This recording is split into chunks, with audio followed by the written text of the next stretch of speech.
Hello everyone.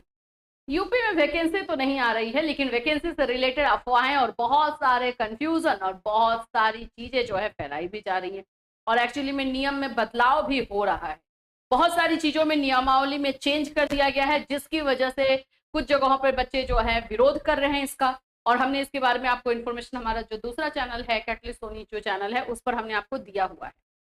यहाँ पर जो चीजें हो रही हैं क्या ये सही है? क्योंकि अब जो नियम बदला गया है, अब जो बीएड वाले बच्चों को लेकर के जो दिया गया है एक नियमावली में संशोधन जो हुआ है, ये किसके लिए अच्छा है किसके लिए बुरा है उसको जानेंगे। और ये भर्ती कब तक देखने को मिलेगी, ये जो आपको राजकीय विद्यालयों में प्रवक्ता की जो भर्ती है ये कब तक देखने को मिल सकती है उस पर भी बात करेंगे। तो फ्रेंड्स, चैनल पर पहली बार विजिट करें तो चैनल को सब्सक्राइब कर लेना, बेल आइकन को हिट कर देना। यहाँ पर आप लोगों को डीएलएड के क्लासेस दिए जाते हैं, यहाँ पर आप लोग को सीटेट के क्लासेस दिए जाते हैं, बीएड के क्लासेस दिए जाते हैं। और हर के लिए जो है हमारा जो चैनल है वो अलग अलग है। आप जो है हमारे ऐप के साथ जुड़ सकते हैं। ऐप पर आपको जो है सभी चीजों के बारे में इंफॉर्मेशन मिल जाएगा। अगर आप चाहे बीएड करना चाहें, चाहे सीटेट करना चाहें या डीएलएड करना चाहें, आप उसके साथ जो है जुड़ सकते हैं। सीटेट भी हमारा जो है हमारे इसी चैनल पर अभी चलाया जा रहा है 5 बजे लाइव, और बाकी हमारे ऐप पर जो है आपको सीटेट के क्लासेस मिलेंगे। तो ये सभी के लिए कैटलिस्ट सोनी ऐप आपको डाउनलोड करना।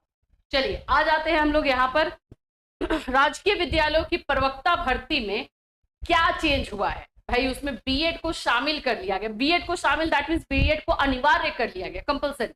अगर आप लोग ये कुछ बच्चे सोचेंगे और सुनेंगे तो बोलेंगे ये तो क्या है, पीजीटी में तो ऑफकोर्स बीएड रहता ही रहता है, लेकिन यूपी में नहीं था। यूपी में जो भी प्रवक्ता भर्ती हुआ जो निकलता था उसमें बीएड कंपलसरी नहीं था। अगर किन्हीं का बीएड है तो उनको वेटेज मिलता था, वही वेटेज का लाभ नहीं मिलेगा। तो भाई आपका बीएड है तो आपको तो उसमें लिया जा रहा है, तो लाभ क्या मिलेगा, उसको ले ही लिया गया है। तो यहाँ पर आप देख सकते हो कि वेटेज का लाभ नहीं, और इसका विरोध हो रहा है, लगातार इसका विरोध किया जा रहा है। क्योंकि बच्चे ना पीजी करने के बाद डायरेक्टली जो है प्रिपरेशन में लग गए। उनको लगा कि अब तो मुझे तैयारी करना है, बीएड तो पहले था नहीं, लेकिन अब उनको पता चल रहा है कि ओनली पीजी से नहीं होगा, उनको बीएड भी करना पड़ेगा।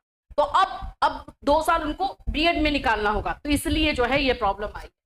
देखिए, प्रवक्ता भर्ती में बीएड को अनिवार्य अर्हता में शामिल किए जाने पर छात्रों ने विरोध दर्ज कराया है। प्रतियोगी छात्र मोर्चा के अध्यक्ष विकी खान का कहना है कि इससे लाखों की संख्या में केवल स्नातकोत्तर उपाधि वाले छात्र भर्ती की दौड़ से बाहर हो जाएंगे, और ये बिल्कुल सही है। तो क्या ये गलत किया गया है? तो गलत नहीं है, क्योंकि क्वालिफिकेशन और क्वालिटी ऑफ एजुकेशन के अकॉर्डिंग देखा जाए तो सही है। क्योंकि बीएड अगर आप नहीं, बीएड तो हर जगह पे चाहिए होगा ना भाई, आपको मैथोलॉजी और ट्रेनिंग दी जा रही है। लेकिन ये जो अचानक से रूल हुआ है और जो बच्चे इसमें लगे हुए तो उनके साथ तो गलत दिख रहा है। देखिए, नई नियमावली हाल में जारी हुई है और अभ्यर्थियों को बीएड करने में कम से कम 2 साल लगेंगे। इस बीच तमाम भर्तियों से अभ्यर्थी वंचित रह जाएंगे। प्रतियोगी छात्रों ने मांग की है कि केवल स्नातकोत्तर की उपाधि वाले छात्रों की भी भर्ती में शामिल होने की अनुमति दी जाए। तो यहाँ पर ये जो बात बोला गया है कि यहाँ पर अभी जो लागू किया गया है इससे बच्चों को जो है ऑफकोर्स इनको प्रॉब्लम हो रही है, ऑफकोर्स होगी भी। तो ये क्या अभी नियमावली में चेंज होगा, अभी कुछ नहीं कहा जा सकता। अब एक नियमावली जब बन चुकी है, संशोधन हो चुका है, तो अभी देखो अभी कुछ भी नहीं कहा जा सकता, अभी यही चीजें चलने वाली है। अभी इसमें मैं बता दूं कि बहुत सारी चीजों में जो चेंजेस हुआ है, एक तो बीएड को कंपलसरी कर ही दिया गया, और भी बहुत सारी चीजों में चेंज है। कुछ विषयों में प्रवक्ता भर्ती के लिए बीएड को अनिवार्य अर्हता के रूप में शामिल नहीं किया गया है। कुछ ऐसे सब्जेक्ट हैं जहां पर कि बीएड कंपलसरी नहीं लिया गया है। कौन कौन से है वो? गृह विज्ञान यानी कि आपका होम साइंस, वाणिज्य, कॉमर्स में नहीं लिया गया है। सैन्य विज्ञान, कला व सिलाई, महिला शाखा शामिल है।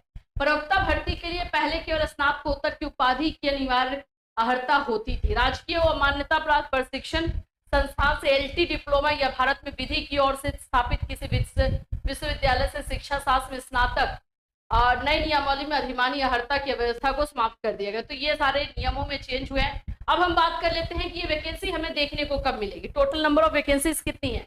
तो 1647 वैकेंसीज है। पदों का मिल चुका है अध्याचन। माध्यमिक शिक्षा निदेशालय की ओर से उत्तर प्रदेश लोक सेवा आयोग को प्रवक्ता के 1647 पदों का अध्याचन भेज दिया गया है, जिसमें से 1817 यानी 870 पुरुष के लिए और 830 महिलाओं के लिए है। तो ये अभी आपको जल्द से जल्द देखने को मिलेगा भाई, अब इसमें टाइम ज्यादा नहीं लगने वाला, ये वाला भर्ती निकल जाएगा क्योंकि प्रोसेस में सारी चीजें हो चुकी है, तो इसमें ज्यादा टाइम नहीं लेने वाला है। तो जो लोग भी इसकी तैयारी करने वाले हैं अच्छे से प्रिपरेशन कीजिए, और जैसे जैसे इससे रिलेटेड अपडेट आते रहेगा हम अपने चैनल के माध्यम से आपको देते रहेंगे। हमारे तीनों चैनल के साथ जुड़े रहिएगा, क्योंकि कुछ इन्फॉर्मेशन इस पर मिलेगी तो कुछ आपको मेन चैनल पर भी मिल सकता है। हम लोग ट्राई करेंगे कि सारे इन्फॉर्मेशन आप तक पहुंचाए जो सही इन्फॉर्मेशन है। फिर मिलूंगी, टिल देन टेक केयर।